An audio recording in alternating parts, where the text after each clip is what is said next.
Hey guys, tonight we begin with the extremely chaotic story of Julius Caesar's assassination, also known as what happens when your co-workers hate you just enough.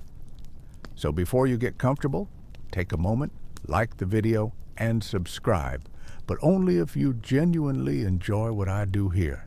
And let me know in the comments where you're tuning in from and what time it is for you. It's always fascinating to see who's joining us from around the world. Now, dim the lights. Maybe turn on a fan for that soft background hum. And let's ease into tonight's journey together.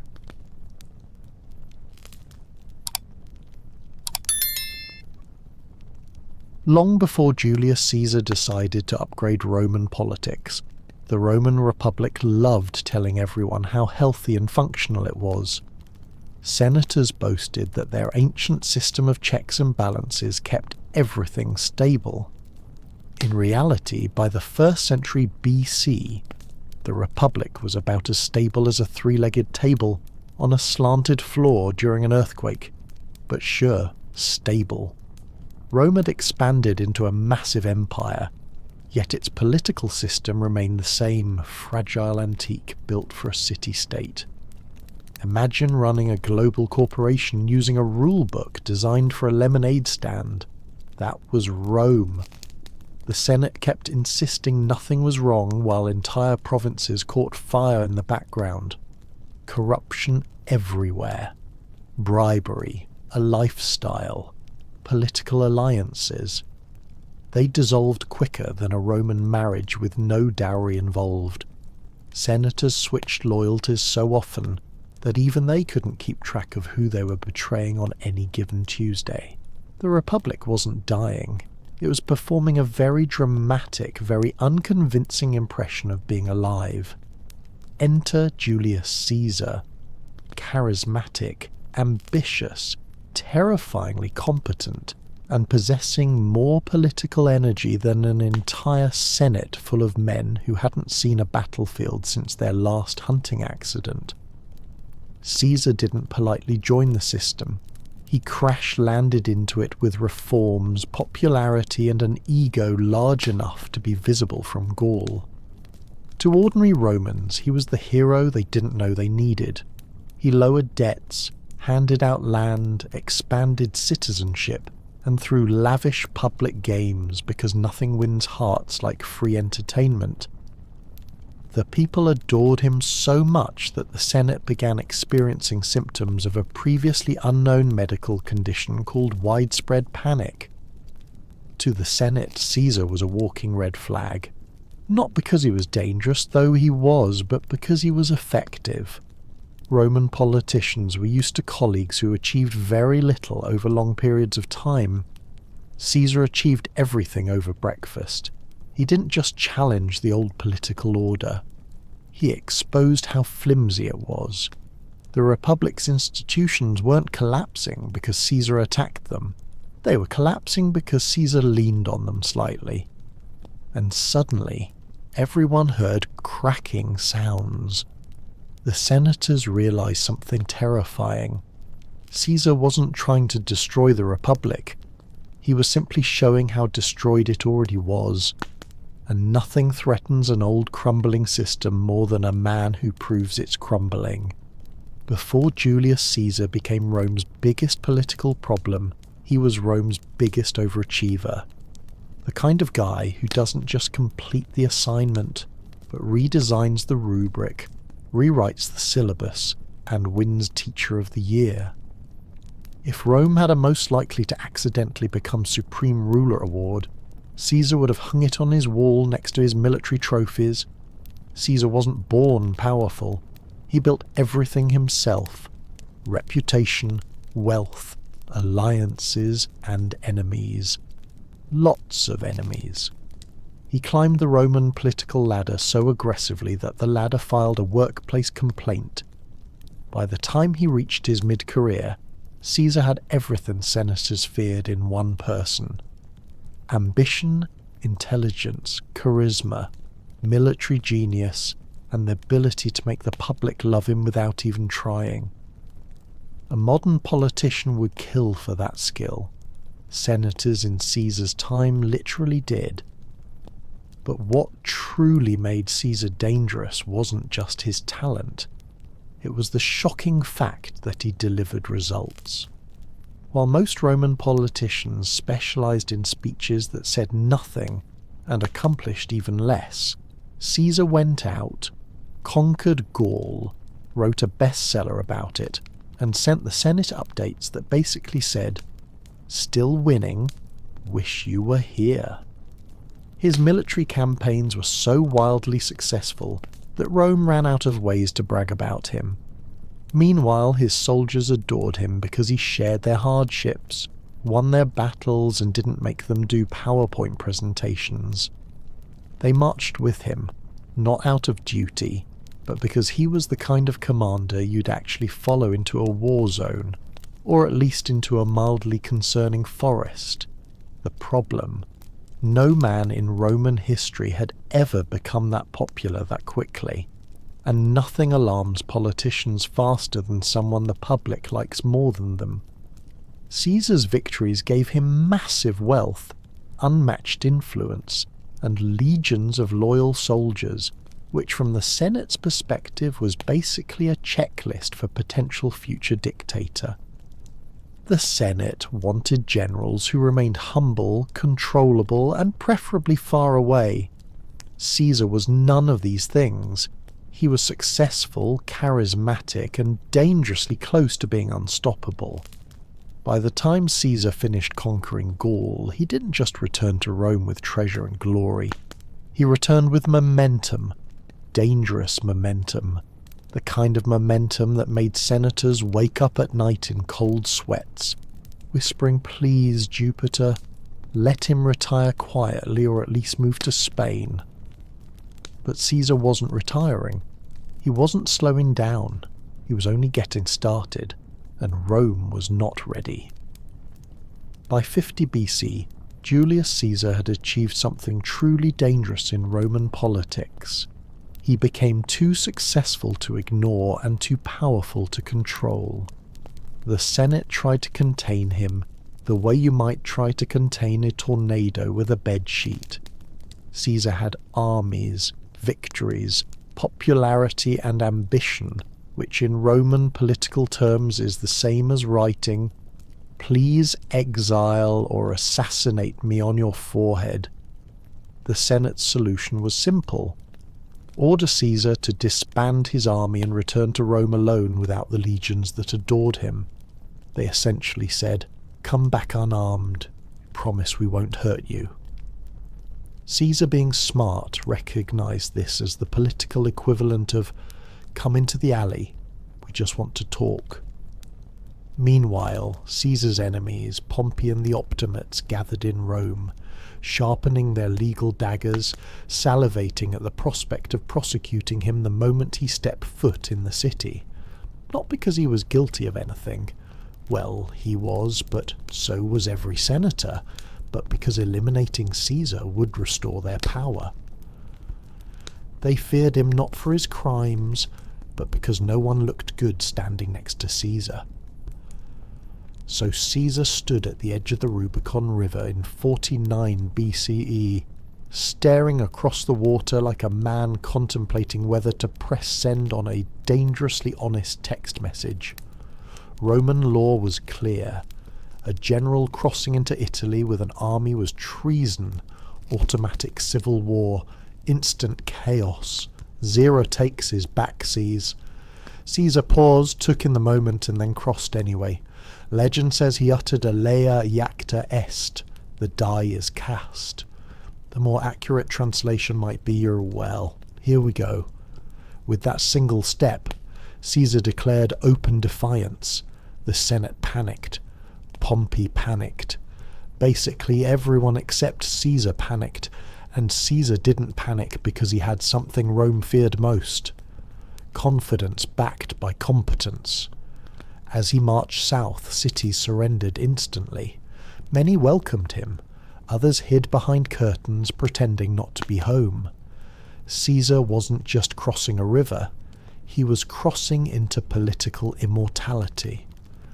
This moment shattered the illusion that the Republic was in control. Caesar made it clear if the Senate wanted a fight, he'd give them one and he would win. The Rubicon wasn't just a river, it was Rome's last warning, and Caesar stepped over it like a man late for his destiny. Once Julius Caesar crossed the Rubicon, the Roman political class collectively entered what historians call severe meltdown mode. Their plan to intimidate Caesar into surrendering failed instantly, mostly because Caesar refused to act like a man who knew he was supposed to lose.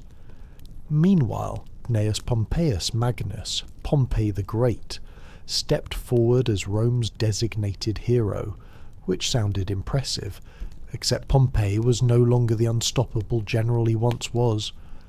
By this point, Pompey was Rome's version of a retired celebrity trying to make a comeback tour.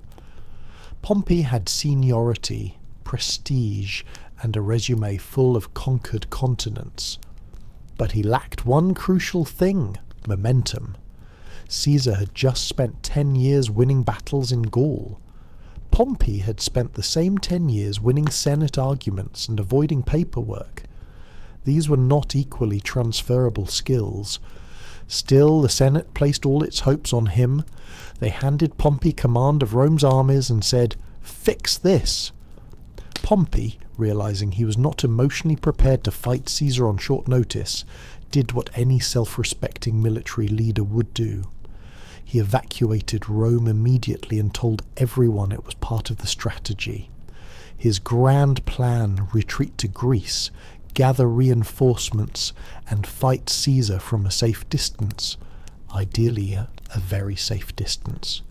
Caesar didn't need to gather reinforcements. His soldiers were already with him, ready to win wars before breakfast. So he marched across Italy like he was strolling through his own backyard, collecting supporters as easily as a medieval influencer. The showdown came at the Battle of Pharsalus in 48 BCE. Pompey had the numbers, the Senate's backing, and theoretically a better position. Caesar had experience, adaptability, and an army that had been winning so consistently they probably forgot how to lose. It wasn't a battle, it was a live demonstration of what happens when discipline fights indecision. Pompey's forces collapsed. Caesar won decisively. Pompey fled to Egypt, hoping for safety, only to be greeted by a reception committee that interpreted diplomacy as unrequested assassination. The Egyptians killed him, presented his head to Caesar and expected applause. Caesar did not clap. Pompey's death wasn't a victory, it was the end of an era. The Senate's old guard lost their champion, their stability, and their last illusion of control. With Pompey gone, Caesar stood alone at the top. No rivals, no counterweight, no brakes on the vehicle. He was driving straight into Roman history. The Republic hadn't fallen yet, but it had definitely started wobbling. After Pompey's spectacularly unfortunate exit from world history, Julius Caesar returned to Rome as the undisputed champion of everything. And the Senate, realizing they now had all the negotiating power of a wet sponge, tried their best to adapt. Their new political strategy was simple: pretend they were still in charge while giving Caesar every title he asked for. At first they made him dictator, which was fine. Rome allowed temporary dictators during emergencies, but the emergencies kept mysteriously continuing, mostly because Caesar kept winning wars, fixing problems, and reorganizing the state in ways that made the Senate feel useless. So they made him dictator again and again. It became a running joke. Oh, another crisis.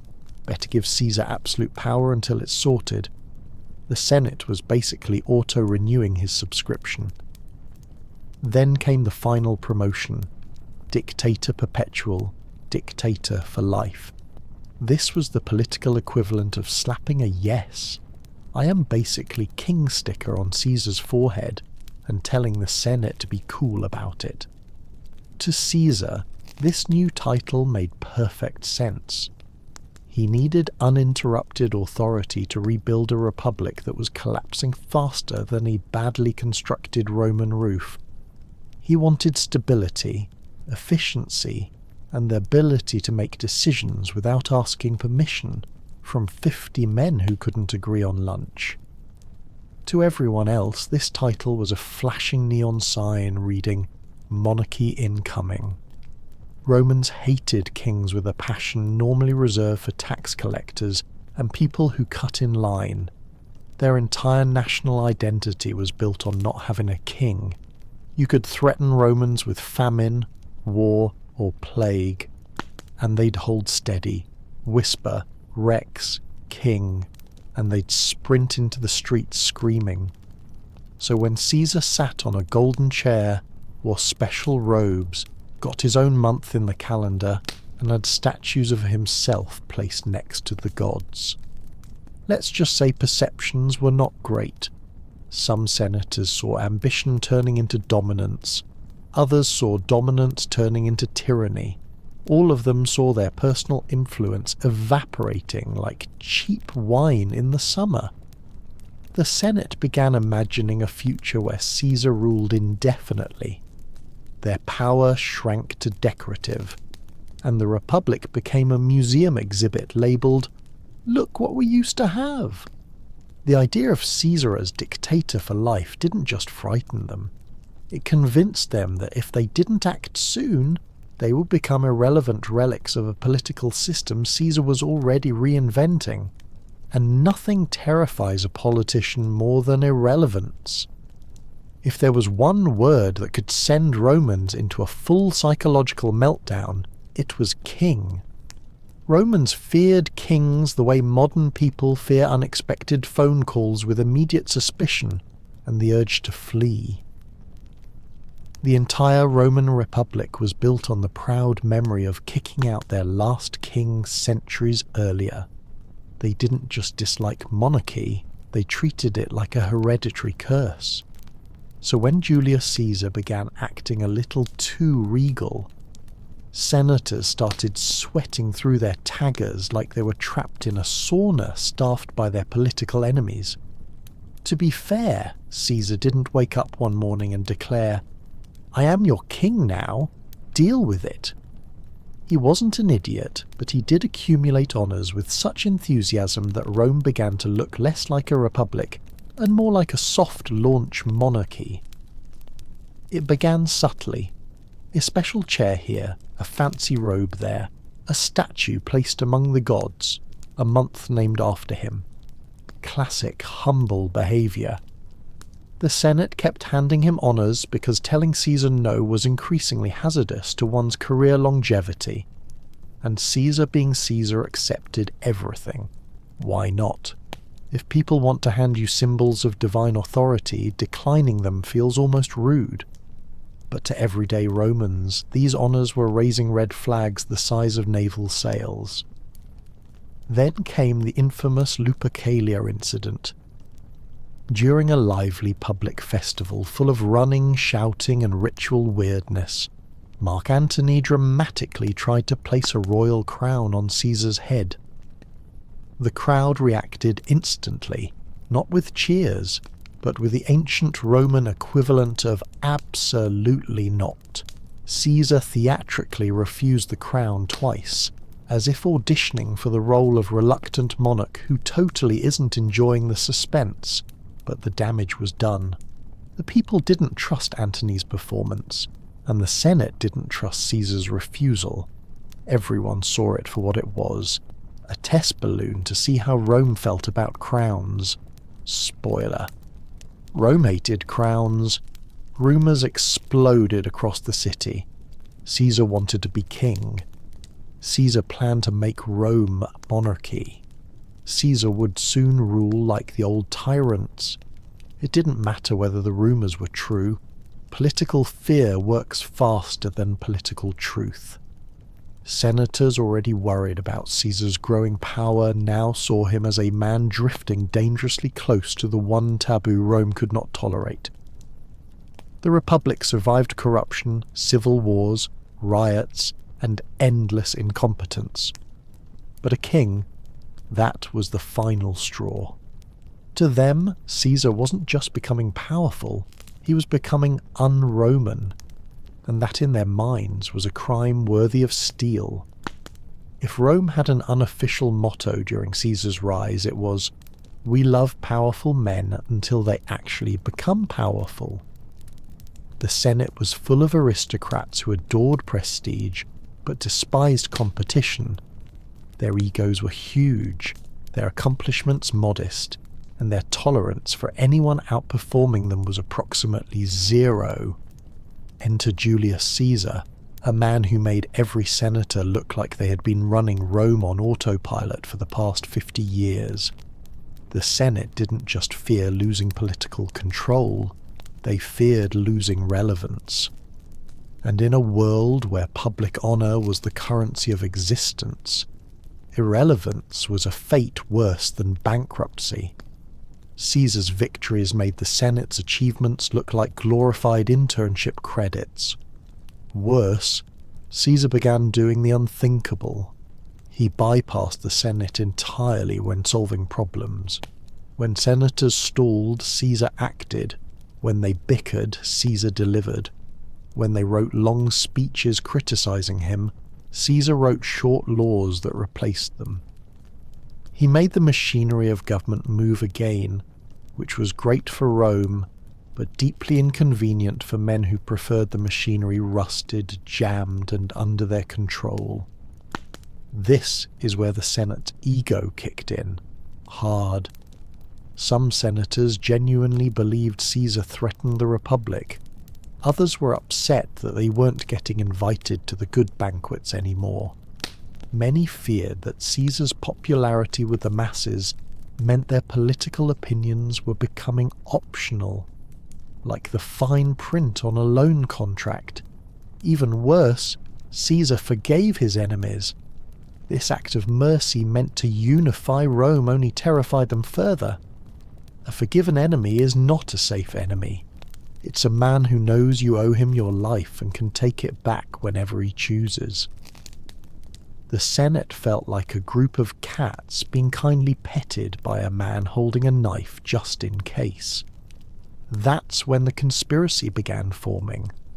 A loose alliance of senators with three common traits: bruised egos, declining influence, and a strong belief that everything would be fine if they simply removed Caesar from the equation.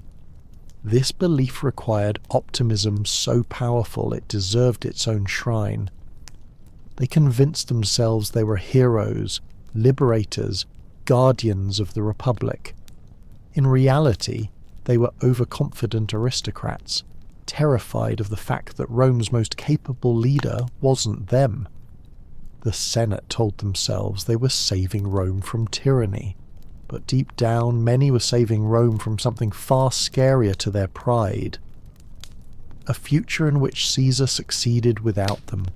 Every great political disaster needs a project manager, and for Caesar's assassination that role fell to Gas Case's Longinus, a man fueled by principle, ambition, and an impressive amount of personal resentment.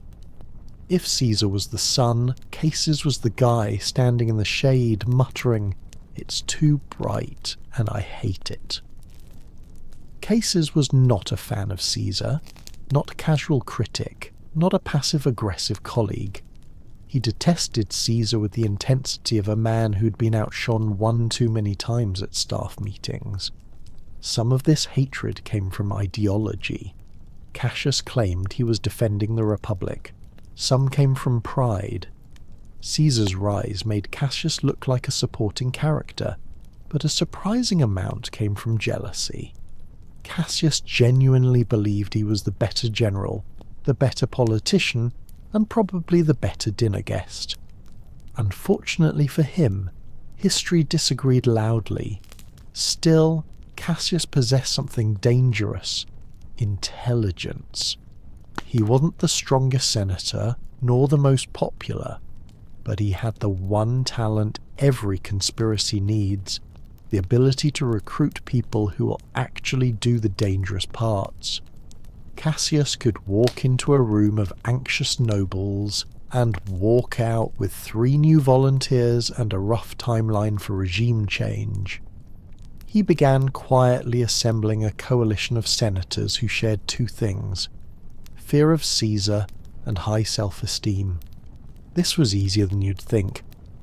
Caesar's popularity had created a long list of men who felt overshadowed. Cassius tapped into that insecurity like a professional motivational speaker, except instead of inspiring them to follow their dreams, he inspired them to participate in politically motivated homicide. But Cassius knew something crucial. The conspiracy needed legitimacy. It needed a face the public respected.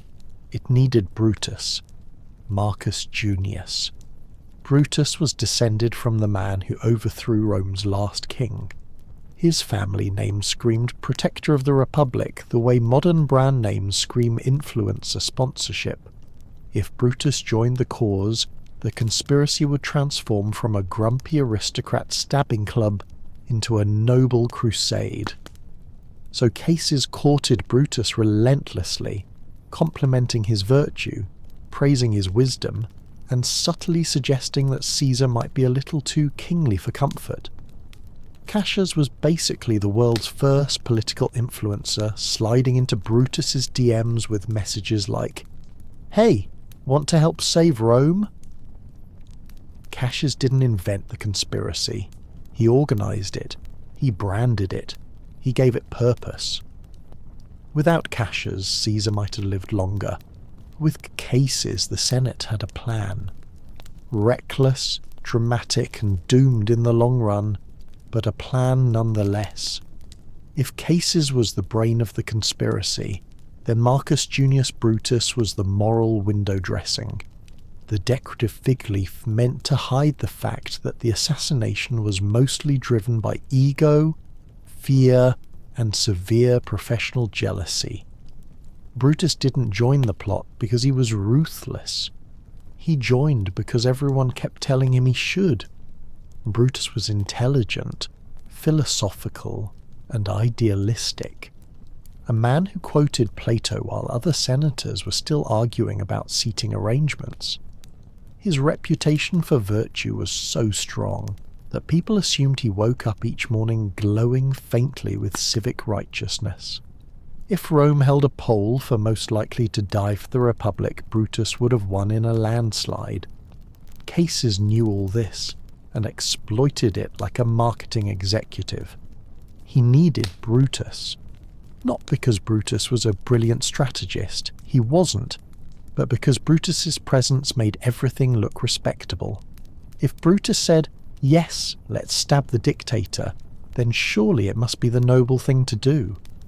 And poor Brutus, he actually believed that. He wrestled with the decision endlessly. On one hand, Caesar had shown him affection, friendship, and political support. On the other, Brutus was descended from Lucius Junius Brutus, the man who helped expel Rome's last king. In Roman politics, family legacy was practically a second spine, and Brutus carried his like a burden. Everywhere he went, people whispered, "Your ancestor saved the Republic." "So, what are you doing?" Cassius leaned into this pressure with the subtlety of a battering ram. He told Brutus Rome was on the edge of monarchy. He hinted that Caesar viewed him as a son. And then he posed the most dangerous rhetorical question in history. "What would your ancestor think of your silence?" That did it. Brutus convinced himself that killing Caesar wasn't personal, it was patriotic. He framed it as a philosophical duty, a moral obligation, a civic sacrifice. It sounded noble until you remembered that Caesar trusted him, loved him, and never saw the betrayal coming. Nobility is a messy business. When Brutus finally joined, the conspiracy transformed overnight. Senators who had hesitated suddenly committed. Others who weren't sure if stabbing their leader was appropriate suddenly decided, if Brutus thinks it's fine, it must be fine. Brutus didn't give the conspiracy strength. He gave it credibility. He gave it theatre. He gave it tragedy. And in doing so, he guaranteed that Caesar's death would echo through history, not as a political assassination, but as the ultimate betrayal. History is full of moments where the universe gently suggests, maybe don't go outside today. The Ides of March was one of those moments, and Julius Caesar, he treated every warning sign like an optional tutorial he didn't feel obligated to complete. Let's start with the omens, and there were many strange storms, unnatural animal behaviour, mysterious visions, and prophets muttering ominous lines like, "Beware the Ides of March," when someone hires a professional soothsayer and the soothsayer literally warns them about a specific date. The reasonable response is to stay home, order takeout, and avoid Senate meetings entirely. But Caesar was not a reasonable man. Then came Calpurnia, Caesar's wife, who had a nightmare so terrifying she practically catapulted him out of bed, telling him not to leave the house. In the dream she saw their home collapsing, blood running through the streets and Caesar dying in her arms. A perfectly normal Tuesday in Rome, except this time she felt certain it meant something.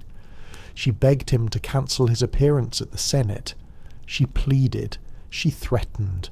She used what scholars now call classic wife logic. And for a moment, Caesar listened. He stayed home.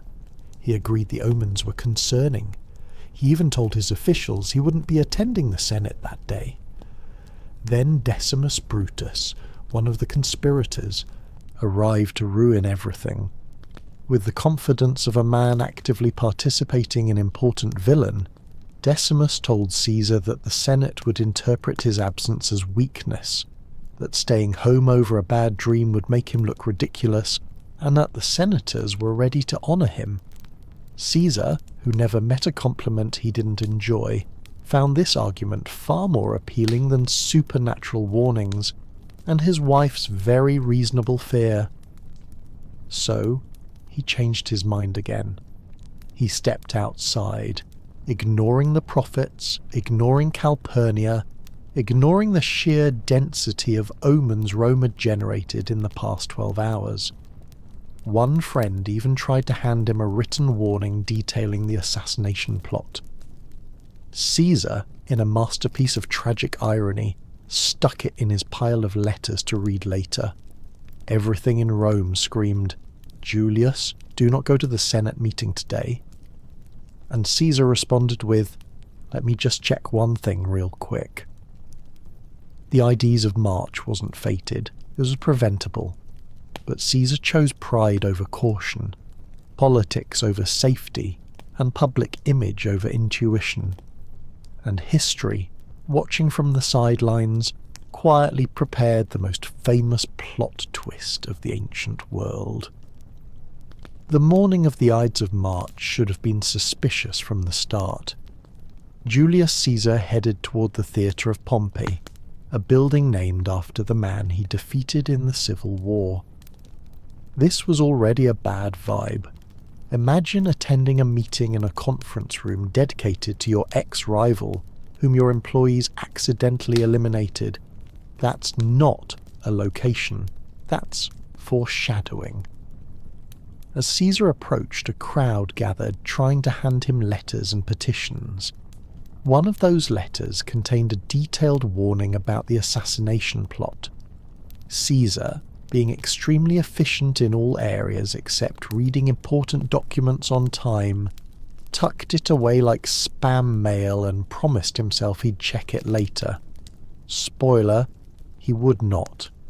Inside the theatre, the conspirators assembled with the energy of students who did not prepare for their group presentation. but are committed to pretending they did. They had rehearsed the basics: surround Caesar, distract him, stabbed dramatically, but no one rehearsed what to do if he fought back, yelled, or attempted to leave. The plan had enthusiasm, not structure. When Caesar entered, the senators rose to greet him. Brutus and Cassius exchanged nervous glances. Several conspirators clutched their concealed daggers so tightly they were probably leaving dents. Caesar took his seat, blissfully unaware he was sitting in the ancient equivalent of a poorly planned murder escape room. To initiate the attack, they needed a distraction. Enter Tullius Cimber, a man whose acting skills could be generously described as community theatre level. He handed Caesar a petition and then tugged on his toga hard. Caesar snapped at him, annoyed. Meanwhile, the other conspirators closed in, forming a tight circle. This is the moment where Caesar should have looked around and said, "Why is everyone standing within stabbing range?" But alas, he trusted these men. He had pardoned most of them. He had promoted some. He had even dined with them. Trust, unfortunately, is the leading cause of dramatic historical downfalls. As the circle tightened, whispers grew, hands shifted, and shifty eyes darted. If anyone in the room had been paying attention, the entire setup looked about as natural as a pack of wolves trying to casually stand around a sheep. The meeting was no meeting at all.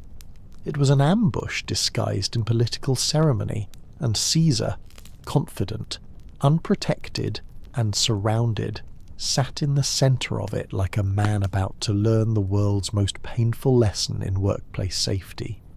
The plan was simple: surround Caesar, create a distraction, and then deliver the first stab quickly and cleanly.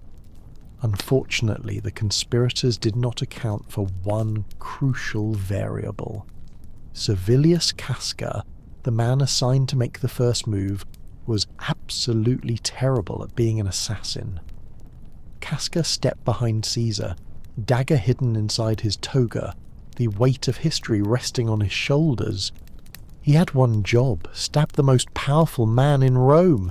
You'd think he'd aim for something important. Heart, lungs, anything medically meaningful. Instead, he panicked and stabbed Caesar in the shoulder. The ancient equivalent of poking someone with a fork and shouting, "Aha!" Caesar reacted exactly as anyone would. He whipped around, grabbed Casca's arm, and yelled the Roman version of, "What do you think you're doing?" This was not how assassinations were supposed to go. Casca, now fully aware of how bad he was at murder, screamed for help in the least intimidating way possible. "Brother, help." This was the signal. The other conspirators lunged into action, daggers out, suddenly committed to the group project in a way they hadn't been during the planning meetings. Chaos erupted instantly. Chairs tipped over, togas tangled. Senators who weren't part of the plot fled the room at a speed that would impress Olympians. Caesar fought back fiercely. Despite being unarmed and surrounded, he was still a battle-hardened general who had personally faced armies, pirates, and an entire Senate full of critics. He wasn't going down quietly. He grabbed Casca's dagger, shoved another attacker away, and shouted at them like a disappointed father scolding children for misbehaving. But the conspirators kept coming. Daggers flashed. Arms swung. Nobody was aiming well. In fact, most of the wounds Caesar received later were determined to be accidental, inflicted by nervous senators stabbing blindly in a crowded space. It was less coordinated assassination and more chaotic group panic with sharp objects. The attack quickly turned into a frenzy. Caesar stood, stumbled, tried to escape. He saw familiar faces among his attackers, men he had pardoned, men he had trusted, men he had elevated. Each new blow deepened both his wounds and his disbelief, and all because Casca couldn't aim. The assassination was supposed to be decisive, elegant, symbolic. Instead, it looked like a mob attacking a celebrity at a poorly supervised fan meet and greet. But the real emotional devastation was still moments away. Waiting in the form of one man Caesar never expected to see among the conspirators. In the middle of the chaotic dagger-swinging disaster that Casca had proudly launched, Julius Caesar was still fighting for his life, dodging blows, grabbing wrists, shouting at senators who had never been this energetic in any Senate debate. But then through the blur of motion, he saw a familiar face step forward. Marcus Junius Brutus. The sight of Brutus among the attackers hit Caesar harder than any stab wound. Up until that moment, this wasn't personal. Chaotic, treacherous, wildly unprofessional, yes, but not personal. Brutus was someone Caesar deeply trusted, possibly loved and certainly protected. He had forgiven him after Pompey's war. He had promoted him. He had treated him like a son, whether biologically or symbolically. So when Brutus raised his dagger, something inside Caesar broke before his body did. The ancient sources disagree on Caesar's last words. Some say he spoke in Greek, some say Latin, others say he said nothing at all. But the iconic line "Et tu, Brute" survives because it captures the emotional truth better than any historian could. Not "how dare you," not "traitor," not "security really failed today," but "you too," a simple, devastating recognition that the betrayal was total. Dry humour aside, it was the ancient Roman equivalent of discovering your best friend joined a group chat created specifically to complain about you. Once Caesar saw Brutus among the conspirators, the fight drained from him. He stopped resisting. He pulled his toga over his head. Part dignity, part shield, part "I'm done with this meeting." From a man who had survived shipwrecks, mutinies, civil wars, pirates, political scandals, and 10 years of non-stop combat, this surrender was shocking. But betrayal cuts deeper than steel. With Caesar no longer fighting back, the conspirators' courage surged. The daggers kept coming, clumsy, frantic, and in many cases inflicted by men who were trying to hit Caesar but hit each other. When it was over, Caesar had 23 wounds, and according to the autopsy, only one was actually fatal. The others were, historically speaking, enthusiastic participation points. Meanwhile, Brutus stood there in tragic silence, trying to convince himself this was noble, philosophical, and patriotic. But even he must have felt the weight of what he'd done, because killing Caesar didn't save the Republic. It destroyed the one person strong enough to hold it together. In that moment, the conspirators thought they had freed Rome. Instead, they had created a martyr. The Republic was bleeding, and the Empire was already waking up. When the conspirators finished stabbing Julius Caesar, they expected a standing ovation. Truly, they imagined themselves marching out of the Senate chamber like heroes in a patriotic stage play, welcomed by cheering crowds, showered with gratitude, and maybe even offered complimentary triumph parades. After all, they believed they had just saved the Roman Republic from tyranny. Reality, unfortunately, did not match their expectations. The moment the deed was done, the conspirators burst out of the Senate building, shouting, "Liberty, freedom," as if Rome had been waiting all morning for their dramatic entrance. But instead of applause, they were met with silence, confusion, awkward staring, the kind of energy you get when someone tries to start a party and discovers no one else brought snacks. The Roman public did not trust these men. They knew Caesar. They liked Caesar. He gave them debt relief, food, games, stability, and perhaps most importantly, results. Most senators, meanwhile, gave long speeches and raised taxes, so when the conspirators proudly announced they had saved Rome, the people responded with the ancient Roman equivalent of, "Did we ask you to do that?" Panic spread quickly. Shops closed, doors shut. People ran indoors. Rome wasn't celebrating. Rome was bracing for civil war because historically assassinating powerful men tends to have consequences. The conspirators suddenly realized they had a marketing problem. They had no plan for what came next. They hadn't even agreed on who would lead after Caesar's death. Their big strategy was essentially kill Caesar. Republic magically restored. Step 2 really needed more work. Then came the funeral, the moment that demolished any remaining hope they had. Mark Antony, a master of dramatic timing and emotional manipulation, delivered eulogy so powerful it could have sold tickets. He showed Caesar's blood-soaked toga to the crowd, pointed at the stab holes, and insisted he wasn't angry, just disappointed. Rome erupted into grief, then fury. The mob turned on the conspirators. Houses were burned. Statues of Caesar were adorned with flowers. People shouted for justice, and by justice they meant revenge.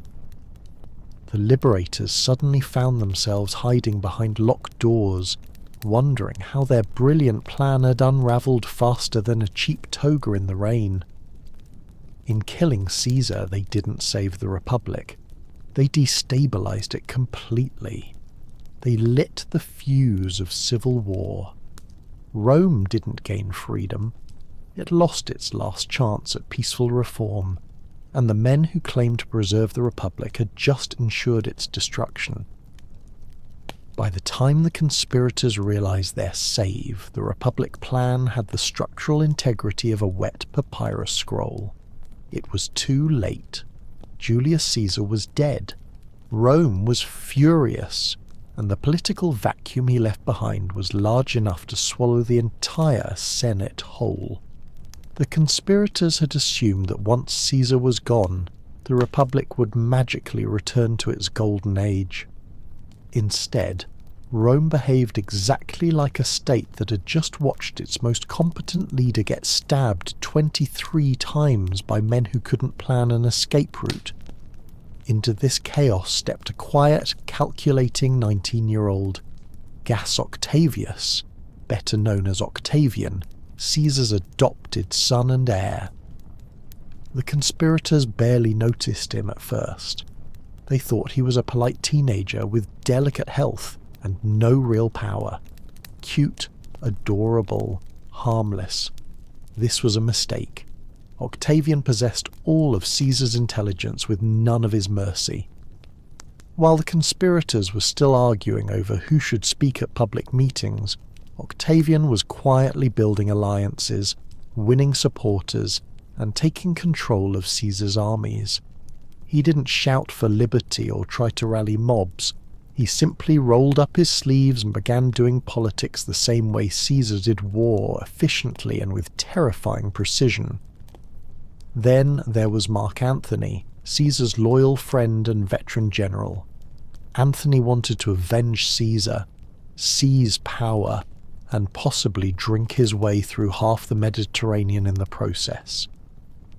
Eventually, Antony and Octavian realized they hated the conspirators more than they hated each other, so they formed an alliance known as the Second Triumvirate, essentially a legally sanctioned revenge club with state funding.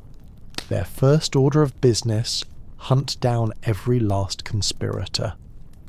Brutus and Caesar fled east, gathered armies, and prepared for a grand ideological showdown.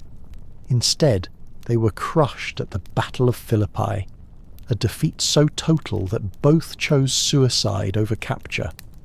The dream of a restored republic died with them. Rome no longer had liberators, it had losers. With their enemies gone, Antony and Octavian inevitably turned on each other because apparently Rome was allergic to peace. Their rivalry culminated in another civil war, which Octavian won decisively. Antony and Cleopatra fell, and Octavian returned to Rome as the unchallenged ruler of the Mediterranean. In 27 BCE, he renamed himself Augustus and became the first Roman emperor. The Republic was gone, the empire was born, and all because a group of ambitious senators thought 23 stab wounds would fix everything. Spoiler, it did not. The first breath you take into London is not a gentle welcome. It hits you like a wall, thick, living, impossible to ignore. The air is a stew of brewing beer, tallow smoke, horse manure, frying eels, human sweat, rotten river mud, and whatever leaked from chamber pots the night before. People who grew up here hardly noticed it. Outsiders gagged, crossed themselves, or blamed the devil. But this was London's signature scent, the price of being the busiest, loudest, fastest growing city in the kingdom. The sun rises slowly over the crooked timber houses, their upper floors leaning inward like gossiping old women. A milkmaid treads carefully around puddles of who knows what. A baker, already sweating, pulls open his shutters while yelling at a boy chasing a chicken down the lane.